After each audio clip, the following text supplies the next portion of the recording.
Matter before the court is Cumberland 23-211, the Ruth Lanni Revocable Trust versus the John Lanni Revocable Trust. And counsel are present, I'm assuming ready to proceed. We are being streamed both by video and audio. We're changing our processes.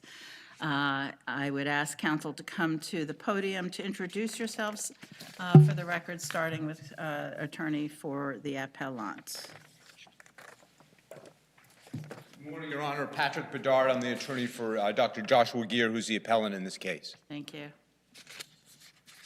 Good morning, Your Honors. Brendan Rielly here, attorney for the appellee. Thank you. And counsel, if you're ready to proceed, Mr. Bedard, we'd be happy to hear your arguments. Good morning, Your Honor, members of the court. We're here on a fairly straightforward, simple argument. And I note that the green light is on. You didn't reserve any time. I didn't. So. Okay. So why didn't you not ask Judge Hood to rule on the clarification when Judge Aronson would not? So I didn't believe we could because Judge Hood had recused himself, and he indicated he was sending the case away.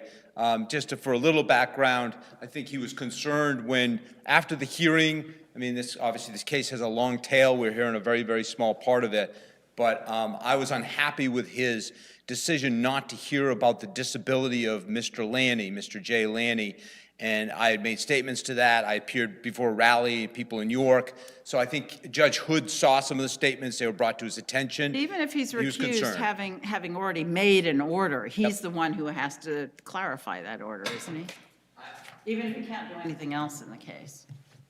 I'm not sure, because I don't know if a recusal allows him, once he believes that I think he believed that his impartiality had been at least questioned, which wasn't my intent. It was just to say you should have listened to some evidence. You didn't. And that was about it. But I think because he felt his impartiality was no longer there, he may have felt strongly one way or another, didn't like the criticism. I don't think he wanted to rule on any more of this case. I didn't take the recusal as carving out an exception. Certainly, I would have liked him to rule on this before he sent it to Cumberland County. I disagree with Judge Aronson. I think he could have just looked at this and said, I can correct this. I have the case now. I mean, I'm not going to say it's like a judge who died, but, you know, it could be disability, it could be death, it could be Is this a Cumberland County case or a York County case? It was a York County case. It started there, and Judge Hood recused himself. Okay. So is Judge Aronson sitting as a judge of probate in York County, or has Cumberland County somehow gotten jurisdiction over this dispute? My understanding is that's what will happen in probate court, and I'm going to speak thinking this is correct, but when sometimes judges in a local court, because they're usually practicing lawyers, will end up having a conflict. Maybe they recognize a client, maybe they've been on one side. And they invite a neighboring judge to sit in for it, but it still remains in that court. This looks like it ended up as a Cumberland County probate case. Well, it's and the reason I ask is, yeah, if it was still a York County case, and Judge Hood had ruled on it, would Judge Aronson have any authority to alter that York County case if, in fact, it still was, but he was brought in for subsequent proceedings? I think Judge Aronson's the only one who can rule. Once Judge Hood has said, I recuse for the reasons he did, similar to death or disability, he's out of it. I think whether it's Cumberland or York County case, Judge Aronson's the only one we have. And he's now ruling on this because it would be the same if Judge Hood had a conflict of interest, if he'd represented one of the parties and sent the case away. I see him as the only one who can rule, and I asked him to do it. I didn't think it was a complicated civil procedure argument. I think the mootness was pretty straightforward, I thought. But as you can tell, I'm trying to reserve the right for Jay Lanni or anyone in the family to, if somebody felt it's necessary to bring up an issue in the future, not likely 49 Argonne Road, which is the back lot, it's been sold. Separate case, it's over. 45. And the opposing party have taken a position that, like, you're just out on all of these causes of action you issued the first time around. Yes, they've taken the position that it's moot and it's moot forever, and you know, to the extent you could have appealed or challenged Judge Hood's order because he was wrong about one part of the case being moot. It's definitely the fourth claim saying let's remove the trustees. That's not moot. And that's the issue, is that there was actually another claim. And that claim isn't actually moot, is it? It's not, but our choice was to let it go at that point and basically allow the dismissal to happen. So you're not contesting the dismissal, even though there may not have been a ground to dismiss as moot that claim? Correct. We're not intending to refile. Would we ever in the future? I tend to doubt it, but it's always possible. If Bangor Savings Bank or any of the trustees involved in Dr. John Lanni's trust ever did anything that Jay thought was With inappropriate. the standing issue, when he made the order, it sort of said, and if I wasn't dismissing it as moot, I'd dismiss it for lack of standing. Would that apply to the count on replacing or removal of the trustees, even if the mootness doesn't? The standing would come back and become an issue about that limited power of Is the attorney. standing analysis any different for count 4 than it is for the other counts? I don't believe so. So it was appropriately then, if it was appropriately dismissed counts 1 through 3 on the standing issue, or could have been, it would be appropriate to consider count 4 dismissed on the standing issue, even if it's not moot. I believe it would look at the language of limited power of attorney and look at Dr. Gear's ability to do any of this on Jay's behalf. And I think that would be the standing argument. There's always a possible standing argument.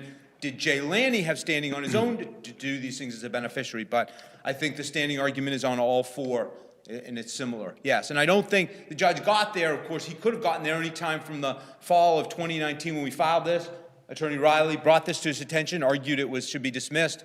It took a couple of years, and then Judge Hood said, well, it's moot. Case is over because we're selling the property. Technically not a final decision. Or you can debate that, I suppose, but Counsel, It's always without prejudice? dismissals, I believe mootness should be without prejudice. The rule Well, let does me not. ask it another way. Is mootness always not an adjudication on the merits? I believe it is always not an adjudication of the merits. I would have a hard time coming up with an example where it would be. what about standing? Always not an adjudication on the merits? Correct. I That's the think that's also true. I think there's probably hard to come up with an example where, because standing is essentially, is it your controversy? You might be 5 miles away from where they're polluting, and the court might say, well, there's an injury, but it's not to you. So we don't have standing. We're not going to hear the rest of your case. I think all the mortgage cases were pretty clear. When you got to standing in those kind of cases, there was nothing to adjudicate. If you couldn't get to the standing, you didn't have a right to be in the court. There was nothing to adjudicate. You couldn't get there. No justiciable controversy. Mootness just admits that you had one at the beginning, but for some reason it's gone. Let me ask this, the parties could have agreed that, be it for mootness or standing, that it was going to be, for all intents and purposes, a judgment on the merits, correct? They could have agreed to that. The parties could have stipulated to a judgment on the merits in this case? Yes. We could have, but I don't believe we could have in the words of standing in No, and I'm just asking what the parties could have agreed to, and then I'll ask my next question, and that is, to the extent that the property's been sold, what else, and you're not going to pursue the change of trustees, what else is there? Well, we're allowing it to be dismissed because we don't want to proceed with the claim now. I just want to preserve rights for somebody to proceed in the future, and that's primarily Jay Lanni. It could be Dr. Gear on his behalf. I'm not thinking too much about 45 Argonaut Road, which is the house lot, the front lot, which has been sold. We didn't pursue an appeal at that time to that order. But there's still a trust. Yes. And if your client sought to remove the trustees at a later date down the road, unrelated to the house, they may say, well, this was thrown out back then, you'd be having the same discussion we're having right here today, and they might say, well, you just sat on your rights back then, you should have filed an appeal to the law court. Is that why we're here today? Well, we're here, I'm thinking we're here in case they want to remove the trustees in the future. I think it's the same thing. I may misunderstand, but that's the only reason we're here. Would the issue of the sale of 45 Argonaut Road and how the trustees handled it come up in a later challenge? It's possible. That could be one of many facts, but it would likely be other facts because right now, Jay Lanni and Dr. Gear do not intend to file a lawsuit to bring this forward. We just don't want to lose the right to do it. There's a practicality. 49 Argonaut Road, mistakenly, I thought it was owned by this trust. It wasn't. It's owned by an IRA trust where this trust is a beneficiary. Distinction I didn't pick up on. That became separate litigation, which has already been settled. So it's really 45 Argonaut Road that we're talking about. Maybe that's not moot, but let's assume it's moot. It's primarily the fourth count. It's primarily, would you want to remove trustees in the future? I don't want an adjudication on the merits. I think most mootness and standing should be that way. And Jay Lanni is still the beneficiary of an existing trust. Yes, he's still the beneficiary of Dr. Lanny's trust, who's Right. here represented by Attorney Rielly, yes.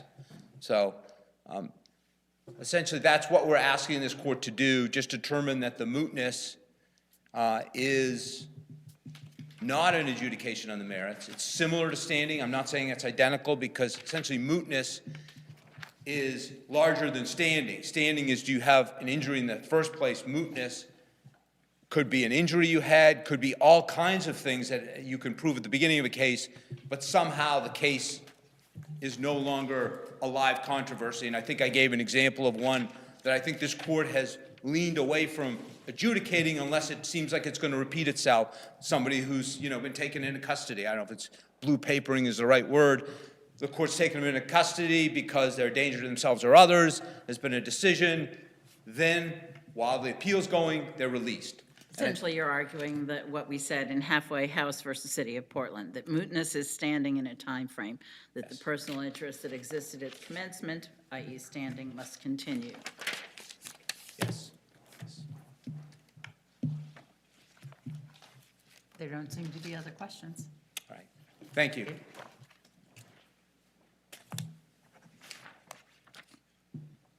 Good morning, Your Honors. I'm here for the appellee. Happy to answer any questions that you might have for me. I think our argument's fairly limited and straightforward in our briefing. There was one point that I did want to raise is as to the standing issue. We do think, because this is somewhat of a unique appeal where neither the standing nor the mootness decisions were appealed, but instead the appeal writs whether they were with or without prejudice. But the fact that standing was not appealed, as we state in our brief, means that that is a final decision as to standing, and there is no standing to bring this appeal. But this claim was really brought on behalf of Jay Lanni, right?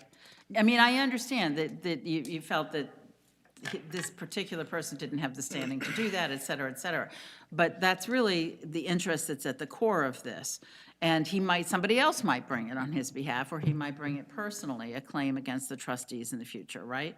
That would be a standing analysis that would be done at that point. In fact, in moving to dismiss, we specifically raised that exact issue. We weren't saying that Jay Lanni does not have standing, so that Mr. Gear does understand. not have standing, and Jay Lanni should have been the appropriate party. But bringing if the claim is mootness, then now that could, in fact, then that's their concern, right? That could essentially spill over to Jay Lanni in the future, should he, as beneficiary of this trust, wish to bring a claim to remove the trustees. Certainly. Nothing, of course, obviously precludes any claim arising going forward. He obviously is still a beneficiary. He can bring any claim he needs to as a beneficiary of the trust on a going forward basis. As to the claims that were specifically What you're really brought- saying is this is much ado about nothing. Absolutely, Your Honor. It's much ado about nothing. I thought, as close as I can get to saying that in my brief without actually saying it, Your Honors. But as to this particular issue, there's no question that it is moot. The property has been sold to bona fide third-party Is purchasers. mootness an adjudication on the merits? No, and not in this case Well, if either. it's not an adjudication on the merits, doesn't that by definition, under Rule 41, mean that it's without prejudice? Not necessarily, Your Honors, because when you look, there are a series of decisions up and down our main courts here where things were dismissed for being moot with prejudice, particularly in the situation where the mootness cannot be cured going forward. But that you're saying it was dismissed specifically with prejudice. Those were, and this was not dismissed specifically with or without expressly, to your points of asking about clarification earlier. But in this case, because this is a mootness that cannot be cured, then and to use the language that this court's often used, in fact, just fairly recently, there are no sufficient practical effects justifying applying the limited judicial resources. There is no continued vitality Nobody's to this claim. contesting that it may not be moot. The question is, for purposes of Rule 41B3, whether it operates as an adjudication upon the merits. The mootness can be described. Mootness is, at least I find it, is a bit of a gray area in terms of whether it actually is an adjudication on the merits or not. Standing is clearly a different issue. We're not talking about standing. But in mootness. You agree standing is not? an That's correct. adjudication on the merits. That's correct. But in the context of mootness, I think it can or it can't be. But I think the important point in the context of mootness is whether the mootness can be cured or not. So regardless of whether it is a direct adjudication on the merits of the claim or not, but the point is that it is moot at this point, and that mootness cannot be But cured. the dismissal order in this case says that it's dismissed both for mootness, and if it weren't, it would still be dismissed for standing, correct? That's correct. Isn't the court thereby specifying the purpose of the dismissal contrary to an operation of an adjudication on the merits? I'm sorry, the court's specifying, The purpose of the dismissal or the basis for the dismissal as being something other than an adjudication on the merits? again, I would say not necessarily. The court was, it's obviously a very short and brief decision that the court issued. And the point being is that in this case, under the mootness doctrine, there is and can never be any new vitality to this claim. To And that's the key. to the property claim, but not to count four, not to the trustees. But the basis, Your Honor, the basis for the trustee claim that was, again, setting aside the standing issue for a moment, is in terms of mootness, the only claim against the removal of the trustees was the below market, essentially, sale of the property, which again was done by the special administrator, not by the trustees. Well, and to put it a little differently, I think that what you're saying is res judicata, even if it is with prejudice, only applies to claims that either were or could have been raised at the time of this. And so if And something arises afterwards, it wouldn't be barred anyway. That's correct. And this claim was expressly raised as part of this litigation, that the sole basis for the claim to remove the trustees was the same basis for the other counts, which was that the value, that these premises had been valued too low and they should not be sold, instead they should be kept. That was the claim specifically for that count four, for the removal. That claim is resolved. And going forward, certainly, again, Jay remains a beneficiary of the trust. Jay can continue to bring whatever claims he Matter might that it need was to. resolved by something other than the court. In other words, again, when we look at Rule 41, it says unless the court specifies otherwise, the dismissal operates as an adjudication on the merits. The resolution here, the things that made it moot, wasn't something the court did or ordered or decided. The facts that make this moot happened essentially extrajudicially. And within the meaning of those words in the rule, I don't think what the court was doing was specifically specifying that this is not an adjudication on the merits. Well, Other than- is that the issue before us? In other words, if an order for dismissal specifies it's on the basis for standing, I mean, let's put the mootness piece aside. Sure. If you have an order that says it's dismissed for lack of standing and doesn't specify beyond that whether it's with or without prejudice, do you agree that that necessarily is without prejudice? As to standing, I do agree. Right. But. And it's not specified as one of the things under the rule that automatically is without prejudice, right? So isn't it because the order is specifying that the purpose of the dismissal is for standing, the court is thereby specifying something other than an adjudication on the merits? I don't necessarily agree with that point, Your Honor, to the last point that you made. The specification for standing, I agree. I think, the reason I think standing is different from mootness, your case law is crystal clear as you look at decision after decision, that standing. My question's a little different, though. It's not whether it's different from mootness. I'm just, how do you fit, if you agree that a dismissal that doesn't specify whether it's with or without prejudice, but it does say it's for standing, that does not operate as an adjudication on the merits, how are you fitting that into the language of Rule 41B3? And I believe it fits in, Your Honor, because again, when the court, in specifying standing, the court is charged with the knowledge of all the decisions that have come prior, that standing is specifically not an adjudication on the merits. And so in invoking standing, I think the court is certainly aware, the York County Probate Court can be presumed to be aware of that issue. In mootness, the track record is varied on that, and I think it more depends upon the analysis of whether there remains a vitality to the claim that warrants the application of judicial resources. And your point here is that the mootness can't be cured, it can't be resolved. Can I tell you just for a moment into the the hypothetical ether here. We're going to take off a bit. Let's say we go forward with this, and something happens that renders the sale of the property void ab initio. So I can't imagine what it would be. But let's say something happened that was simply a nullity, that property never actually changed hands, that it still is in the hands of the trustee who holds it. Would that prevent the other trust from coming back with the same point saying, these trustees have to be removed because they're mishandling the sale? Could it be cured if something as bizarre as that happened? I said we're going into the ether. So tripping out the light, fantastic, there for a moment, getting as far as I can. I would respond to you, I think, with 2 points. One being that if there really was some event that happened at some point down the road that created that scenario that you describe, I think they would have a reasonable argument to try to come back in and say, whether it's under Rule 60 or it's some other means, to say that this event has happened 7 years down the road that has now created this scenario. And so for that basis, I want to bring this, I'm asking you to modify the judgment to say X. I also would add the second point that depending on what those circumstances might be, again, of new facts learned, the only thing that could conceivably perhaps result in voiding that whole sale ab initio is finding probably some action on my client's part that would have warranted that type of a remedy given at some point down the road. Can I take But you, if that could occur, doesn't that mean that it wasn't an adjudication on the merits? No, I think what happens is, again, and in that point, if my clients had done something, again, that J. Lanni remains a beneficiary and can bring a claim based upon whatever actions are learned or discovered going forward.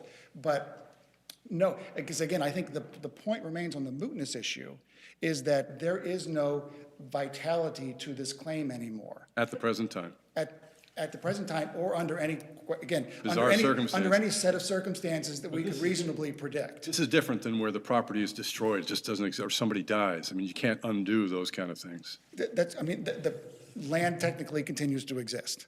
And so, there would never be a scenario under that circumstance where there would ever be any kind of finality because land would exist hopefully forever. can I take you back to your characterization of the claim regarding the removal of the trustees? You characterized it as being based entirely on their actions with respect to the property. That's correct. Does that mean that even if the dismissal order had said it was with prejudice, that Dr. Gear would be free to bring a new action against the trust to remove the trustees based on different grounds? In other words, the adjudication only applied with prejudice, only applied to the grounds asserted in that claim. Do you agree? Potentially. Obviously, the question would be whether those new claims that they might find were part of the same set of operative facts giving rise to these But claims. if it was a different ground, not related to the property, you acknowledge that the claim could be brought irrespective of whether the dismissal order was with or without prejudice. By way of example, let's say that they found out that the trustees had, murdered somebody, or the trustees walked out tomorrow and murdered somebody. That's obviously unrelated to the property and the premises and the valuation and the claims that were asserted. And so we would, in terms of Dr. Gear bringing the claim, we would have the exact same standing objection to him bringing it. But J. Lanni remains a beneficiary and can bring any claims relating to the trust on a going forward basis that, he thinks has merit. It seems to me that the res judicata effect of a mootness dismissal is limited to the set of facts that the court determined rendered the matter moot.